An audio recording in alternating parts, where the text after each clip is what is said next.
مشاهدينا الكرام، سلام من الله عليكم ورحمة منه وبركاته. ماذا بعد دسترة اللغة الأمازيغية باعتبارها لغة رسمية في المملكة المغربية؟ هل يختلط الحقوقي بالسياسي في مطالب الأمازيغ؟ وما هي من منظورهم القواسم المشتركة بينهم وبين مواطنيهم العرب؟ هذه إذن محاور لقائنا بضيف نقطة نظام لهذا الأسبوع رشيد رخا، رئيس التجمع العالمي الأمازيغي في المغرب. سيد رخا، بداية أنت ونشطاء آخرون ما فتئتم تقولون بأن معظم المغاربة من أصل أمازيغي، ما هو دليلكم على ذلك؟ أستاذ حسن أزول اللون، السلام عليكم. حقا أغلبية ساحقة لساكنة المغرب من أصول أمازيغية. هناك دلائل تاريخية أركيولوجية وحتى الأنثروبولوجية، الجينيات تؤكد بأن أصول ساكنة المغرب هي من أصولها من شمال إفريقيا. ولكن لا يوجد لديكم تعداد سكاني، إحصاء سكاني حديث، أليس كذلك؟ هناك إحصاء كانت دارته الدولة المغربية في 2004، ولكن إحصاء مع الأسف مزور للسكان الذين يتكلمون الأمازيغية. ف 2004 دارت بأن نسبة هي في 80%، وغير صحيح. الحق الأغلبية الساكنة ديال المغرب ما زال يتكلمون اللغة الأمازيغية. سيد رخا، عندما تقول مزور هذا كلام خطير في الواقع، وليس لدينا إلا يعني رأيك في هذا الشأن، ولكن ما أفهمه بأن ذلك الاستفتاء يعني خرج بنتيجة بأن اللغة الثانية بعد العربية هي الفرنسية وأن الأمازيغية هي الثالثة. ما هي المشكلة إذا كانت هذه نتيجة التعداد؟ هنا باين التزوير الحق. لا يمكن في دولة كدولة المغربية أن يكون نخبة فرانكوفونية أكبر نسبة من الساكنة الأصلية اللي هم الأمازيغ. دعني أنهي موضوع التزوير، يعني هو تزوير لأنه لا يتفق مع رأيكم، أليس كذلك؟ نقطة على السطر. لا، ليس هذا، لأن الدولة المغربية لم تطبق المقاييس التي تطلبه الأمم المتحدة لكي نعرف الخريطة الحقيقية اللغوية للمغرب. أيضا أنتم في التعداد السكاني الأخير، يعني في شهر سبتمبر من 2014 في الواقع طالبتم الأمازيغ بمقاطعة هذا التعداد، ولكن أحدا لا يذكر في الواقع الكثيرين الذين لم يشاركوا في المقاطعة، أليس كذلك؟ لا، الناس استجابوا لمطلبنا بمقاطعة هذا الإحصاء 2014، لأن لا نريد أن يكون تزوير آخر لنسبة الأمازيغوفونيين في المغرب. لماذا تعتبرون سيد رخا بأن اللغة هي معيار من هو أمازيغي وغير أمازيغي؟ يعني إذا كان العرب الذين يعيشون في إنجلترا يتكلمون الإنجليزية لم يعودوا عربا إذن؟ جد مهمة المسألة اللغوية. في العالم هناك لغات تندثر وتنقرض، ولا بد من سياسات لكي تستمر وتطور هذه اللغات. واللغة الأمازيغية هي من اللغات القليلين اللي عندها تاريخ طويل، الذي استمرت مئات ألوفات سنين في شمال إفريقيا، ولا نريد بأن لغتنا تندثر أو تنقرض أو يحسبونها في المغرب كلغة الأقلية. ولكن ألا تعطي الدولة المغربية في الواقع ربما الفضل بين قوسين؟ فالملك مثلا في عام 2001 هو من تحدث في البداية عن اللغة الأمازيغية كجزء من التراث المغربي. في 2001 أيضا تشكل ما يسمى المعهد الملكي للثقافة الأمازيغية. في 2011 تمت دسترة اللغة الأمازيغية في الدستور المغربي، يعني أصبحت لغة رسمية. فماذا تريدون بعد ذلك؟ حقا في المغرب هو البلد الوحيد في شمال إفريقيا هناك رئيس الدولة الملك محمد السادس اعترف بها وأنشأ المعهد الملكي للثقافة الأمازيغية. وبعد النضالات الديمقراطيين في المغرب وحركة 20 فبراير استطعنا أن نصل إلى اعتراف الرسمي للغة الأمازيغية في الدستور. أنتم نادرا ما تعترفون بهذا الإنجاز، نادرا، يعني الدولة دائما مقصرة من منظوركم، نادرا ما تعترفون بهذا الإنجاز. ليس بنضالات هنا بالدفاع عن حقوق مشروعة للشعب الأمازيغي وصلنا إلى هذه النتيجة. ولكن 3 سنوات مرت على الدستور 2011 فهناك جيوب مقاومة جد مهمة في الدولة المغربية لكي لا يطبقون رسمية اللغة الأمازيغية في الدولة. أنت تتحدث الواقع عما يسمى القانون التنظيمي الذي سيطبق بموجبه النص الدستوري الذي يقول بأن اللغة الأمازيغية لغة رسمية. ولكن ما تقوله الدولة بأن مسألة كهذه تتطلب وقتا وعناية، يعني هذا أمر مهم بحيث لا يسلقوها يعني بسرعة فيتضرر الأمازيغ ويتضرر الدستور، فماذا تقول؟ في الحقيقة الدستور المغربي ينص على القضية اللغوية في الفصل الخامس، والقانون التنظيمي الذي يجب أن يخرج قبل كل شيء هو هذا القانون على حسب الترتيب المواد للدستور. وفي الفصل الخامس للدستور المغربي يقول بأن الأمازيغية شريك لجميع المغاربة بدون استثناء، وهنا يقول بأن هو اعتراف ضمني لأمازيغية الدولة المغربية. طيب سيد رشيد، ما دمتم يعني تصرون على أن الأغلبية من المغاربة هم من أصول أمازيغية، لماذا تتصرفون كأقلية مضطهدة مسكينة؟ لغتنا، ثقافتنا، لماذا؟ نحن لم نتصرفون بهذا المنطق، بل الدولة برأسها والحكام الذين يتصرفون كأننا لاجئين وكأننا أجانب في بلداننا. غير اللغة، ما هي المشكلة سيد رشيد؟ غير اللغة بالنسبة للأمازيغ في المملكة المغربية ما هي مشكلة التهميش، مشكلة القمع، مشكلة تزوير التاريخ وتزوير الحضارة ديالنا. طب ما أرجع مرة ثانية، ما دام تقول انه معظمهم او اغلبهم من اصول امازيغيه، يعني سيزورون تاريخهم المغاربه يعني؟ مع الاسف الامازيغ الذين في السلطه يساهمون في تزوير حضارتهم، في تهميش السكنه الامازيغيه. طيب اذا كانت اللغه والثقافه هي عوامل تميز العرب عن الامازيغ والعكس صحيح، ألا يمكن أن تعتبر بأن الإسلام، وأنتم مسلمون في النهاية تقر بذلك؟ لا، أغلبية الأمازيغ مسلمون حقا. ألا تعتبر بأن الإسلام ربما هو قاسم مشترك بينكم وبين مواطنيكم العرب هنا في المملكة المغربية؟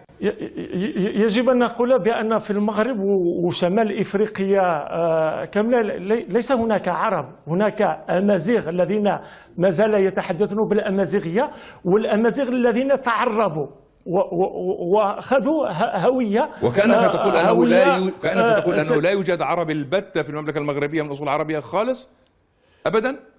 كانوا جاءوا العرب جاءوا موجودين يعني احفادهم وابنائهم الاسلام، ولكن دابوا مع السكنه. العرب الذين جاءوا في القرن 11 كانوا قلائل وكانوا رجال فقط، فتزوجوا مع يعني مجتمع مختلط في هذاك الوقت، والعرب اندمجوا ودابوا في السكنه الأصلية اللي هي الأغلبية اللي هي الأمازيغ. والأمازيغ هما اللي انتشروا الإسلام لا في بلادهم، جميع المناطق ديال التمازغة في الصحراء الكبرى في إفريقيا وحتى في إسبانيا. طارق بن زياد يذكر في هذا المقام. حقا طارق بن زياد عنده الفضل الذي فتح الأندلس في وهو في البلدان العربية في منهج التاريخ يدرسون عن طارق بن زياد باعتباره قائدا مسلما لا يكون لا أمازيغي ولا عربي، هو الذي فتح الأندلس. فماذا تريد أكثر من ذلك؟ يعني العرب الذين تأخذون عليهم أنهم ضدنا وكذا، هم يرفعون أيضا من شأن الأمازيغ أو من تاريخهم. في الحقيقة هم الأمازيغ الذين فتحوا الأندلس وبقوا في الأندلس لمدة 8 قرون. ولكنهم فتحوها كمسلمين وليس كأمازيغ، انتبه. حقا في هذا الوقت القرون الوسطى كانت الإسلام مدت نقولوا للفتوحات، حتى لبناء دول لحق بنت دول الموحدين، المرابطين، المارينيين، الوطاسيين، الزيريين، كانت دول تبني على انتشار الدين. ولكن هناك واحد استثناء، هي كانت دولة نقولوا هي قومية أمازيغية، كانت تنشر الإسلام باللغة الأمازيغية، فترجمت القرآن إلى اللغة الأمازيغية.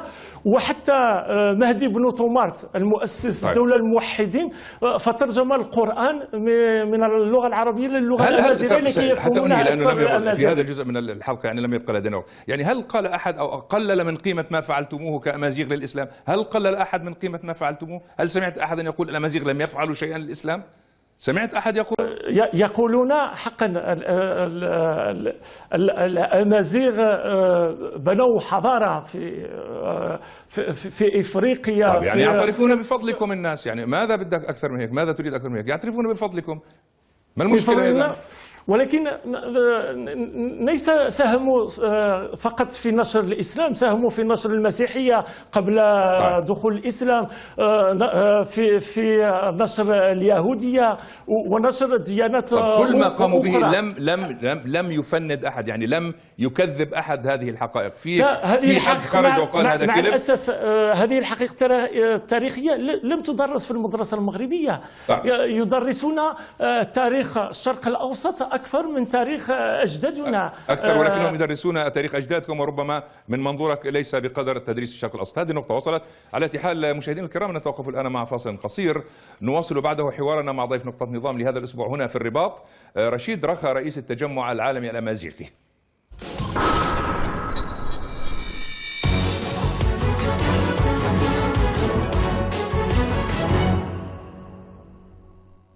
إذا مشاهدينا الكرام، أهلا بكم من جديد. نواصل حوارنا مع ضيف نقطة نظام لهذا الأسبوع رشيد رخا رئيس التجمع العالمي الأمازيغي في المملكة المغربية. سيد رخا، هل تتفق مع من يقولون بأن يعني الأمازيغ سواء في المغرب أو في بقية دول شمال أفريقيا استفادوا بالنسبة لقضيتهم مما يسمى الربيع العربي، لأنه يعني فتح باب حرية للأقليات بين قوسين حتى تعطي رأيها؟ هل توافق على ذلك؟ نحن لم نقل الربيع العربي، لا يمكن أن يكون ماذا تسمونه الربيع العربي؟ بل الربيع الشعوب، الربيع الديمقراطي للشعوب شمال إفريقيا والشرق الأوسط. طيب. هل تعتبرونه كان مفيدا لكم؟ في الحقيقة كان مفيد، كانت ثورات انطلقت من تونس، من دولة تسمى في القديم إفريقيا، وأعطت هذا الاسم لجميع القارة الإفريقية. من بعد دازت إلى دولة أخرى اللي هي مصر. احنا نريد أن نصل، هل استفدتم من التحرك أو الحراك الذي حدث مؤخرا في الشرق الأوسط وشمال أفريقيا، حتى أستخدم عباراتك؟ استفدنا في الحقيقة. نقولوا نحن كأمازيغ شاركنا بالجدية في هذه ثروات شمال إفريقيا. طب كيف شاركتم في المغرب؟ يعني نحن في المغرب الآن، كيف في المغرب خرجنا للشوارع. أكبر مظاهرة التي وقعت في 20 فبراير 2011 وقعت في مدينة الحسيمة، فين خرجوا أكثر من 30,000 مواطن أمازيغي لكي يكون تغيير، لكي يكون عندنا مملكة برلمانية، دستور ديمقراطي شكلا ومضمونا. نعم، ومن هنا جاء تسمية حركة 20 فبراير، صحيح؟ حركة 20 فبراير التي انطلقت بعد ذلك جاء اسمها من هذه التظاهرات، من هذا التاريخ. طيب، في الواقع سيد رخا، هناك من يلاحظون بأن النشطاء الأمازيغ وأنت منهم تتراوح مطالبهم بين الحقوق الثقافي الذي ربما لا يجادل فيه الكثيرون وبين المطلب السياسي. أنت أين تقف؟ في السبعينيات والثمانينات كانت مطالب ثقافية لغوية حقوق ثقافية، ولكن الآن تحولت إلى مطالب سياسية جد مهمة. لماذا الآن تحولت هذه المطالب التي كانت ثقافية سكانية إنسانية صارت سياسية؟ لأن الأمازيغ يهمشون ويقمعون بقرارات سياسية، ولا بد من إجابة لهذا التهميش وهذا الإقصاء. بفكر سياسي، بتنظيميات سياسية. ونحن الأمازيغ عندنا الفضل الذين كنا سباقين لمطالبة دولة الجهات لكي يكون الأقاليم يعني نظام الحكم اللامركزي أو الحكم الذاتي للأقاليم. هذا ما تطالبون به حقا. البعض يقول بأن هذا المطلب الذي أنت نقل عنك قولك هذا في الواقع ربما يكون مقدمة لتقسيم المغرب، أليس كذلك؟ ليس هذا، يكون تقسيم. لحق الأمازيغ ليسوا انفصاليين بتاتا.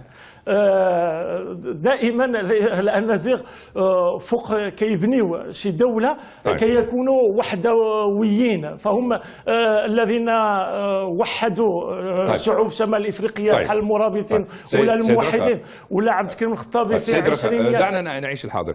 طيب الواقع أنت تطالب بما تسميها بقومية أمازيغية حداثية. ما هي هذه القومية التي تطالب بها؟ قومية أمازيغية حداثية. القومية الأمازيغية الحداثية نحن نرجع إلى الفكر عبد الكريم الخطابي في السنوات العشرينيات، لما كان يقاوم الاستعمار الإسباني والفرنسي، وكان في هذا الوقت عنده أحسن مثل كنموذج ولكن لتطبيقه. دعني أوقفك هون سيد رخا. عبد الكريم الخطابي المناضل المغربي الشهير في الواقع عندما كان يناضل ضد الاستعمار الإسباني وضد الاستعمار الفرنسي كان يناضل كمغربي ولم يكن يناضل كأمازيغي، أليس كذلك؟ جاوبني على هذه. في الحقيقة في العشرينيات كان يناضل كأمازيغي الذي وصل أن يبني دولة حديثة في هذه السنوات، وكانت مثل لهوشين مين، ماو تسي تونغ، وحتى للثوار الكوبيين. اللي بغيت نقول هو المثل اللي كان عند عبد الكريم هو الثورة التركية التي أتاتورك جبل أتاتورك الذي تفصل الدين عن السياسة. وهناك الدين الإسلامي الذي ينتشر باللغة العربية، ولكن السياسة الذي تسير باللغة التركية. أنا قرأت لك أنك تعتبر هذا، هل تعتبر الدولة التركية الحديثة في ظل أردوغان نموذج أيضا يمكن أن يحتذى؟ مع الأسف أردوغان يتجه عند دولة أكثر دينية مما تكون علمانية، وهذا يمشي ضد المبادئ الديمقراطية لبناء الدولة حداثية. سيد رخا، أنت تراسلت مع السيد مسعود برزاني رئيس إقليم كردستان العراق على ما أفهم، هل تعتبر النموذج الكردستاني في العراق هو النموذج الذي يمكن أن يكون مناسبا لكم أنتم كأمازيغ هنا في المغرب؟ أنا رسلت رسالة للسيد الرئيس البرزاني لأتضامن مع الشعب الكردي في محنتهم الحالية ضد بور الخطر داعش. والشعب الكردي هو كشعب الأمازيغي يعاني. لا أنا أسألك الآن، عندهم هم حكم ذاتي، هل هذا هو النظام الذي تريده للمغرب بالنسبة للأمازيغ مثل الأكراد في العراق؟ الذي نريده للمغرب وشمال إفريقيا هي دولة فيدرالية بأن أن يكونوا الحدود مفتوحة بين جميع الدول شمال إفريقيا، وكل دولة في شمال إفريقيا ومن بينهم المغرب يكون استقلال ذاتي لكل الجهات. أليس الاتحاد المغاربي يمكن أن يكون نواة أو أصل لمثل هذا التصور؟ عندك الاتحاد المغاربي ماذا تريد غيره يعني؟ لم ينجح الاتحاد المغاربي لأنه جاء من أفق من السياسيين لا يتفقون بينهم. طيب. ويستعملون طيب معلش. طيب أنت تريد أيضا في الواقع يعني جهاز أو نظام يعني تنظيم سياسي، أنت تريد أن تقيم حزبا للأمازيغ صحيح؟ يقوم بحماية حقوقهم. في الحقيقة أنا كنت من الأولين الذين يدافعون دائما بأن الأمازيغ يجب أن ينظموا تنظيما سياسيا. مع الأسف إلى حد هذه الساعة ليس هناك تنظيم قوي لكي يجمع الأمازيغ. طيب. يمكن هذه الفكرة التي يدافع عنها اللي هي القومية الأمازيغية الحداثية التي تبني على القيم الأمازيغ. طيب. والقيم الديمقراطية. طيب. لكي نبني بدل دولة الجهات حتى نوضح للناس دولة الجهات الجهوية يمكن أن تكون طيب. فرصة لكي نفكر فيها. سيد رخا ألا يوجد بين كل هذه الأحزاب السياسية في المغرب من أجندته أو يعني مشروعه قريب منكم؟ لا أقول 100% يعني قريب من توجهاتكم. مع الأسف مثلا الحركة الشعبية التي يقال أنها في الواقع يعني هي حركة الأمازيغ، حتى أضعها بصراحة على ما يقال. في الحقيقة جميع الأحزاب في المغرب اللي هم أكثر من 30 حزبا يتبرعون من القومية العربية مستوردة من الشرق الأوسط. يتبرؤون منها؟ يستعيرون يأخذون منها، ويفكرون في الشرق اللي هو 7000 كيلومتر على المغرب أكبر أن يفكروا في المشاكل اللي عندهم في بلادهم والمشاكل الساكنة ديال المغرب، وهما مشاكل كثيرة. الهجرة إلى الدول الأوروبية، المشاكل الإقصاء، المشاكل الأراضي، الجموع للقبائل الأمازيغية. طيب. هذا باختصار يعني عندكم كذا مشكلة. على أي حال هذه النقطة وصلت. إذا مشاهدينا الكرام بهذا نأتي إلى ختام هذه الحلقة من برنامج نقطة نظام. أشكر ضيفي رشيد رخا رئيس التجمع العالمي الأمازيغي في المملكة المغربية، كما أشكركم على حسن المتابعة، والسلام عليكم ورحمة الله وبركاته.